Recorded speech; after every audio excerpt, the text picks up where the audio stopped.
Alright, so I want to give a shout out to Blackrain Ordnance for allowing me to have access to their first ever handgun, which is a Glock 19 Gen 3 version. So let's take a look and see what you guys think of their new product.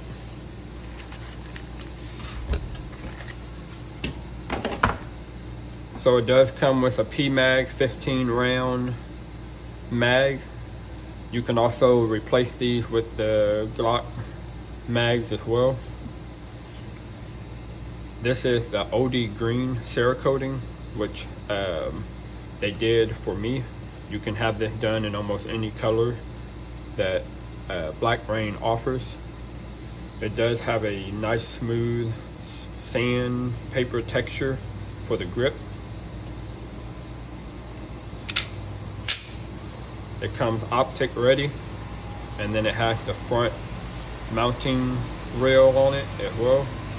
So you should be able to swap out the slides and everything for any Gen 3 Glock 19 product. So yeah, what do you guys think of the Blackrain Ordnance pistol?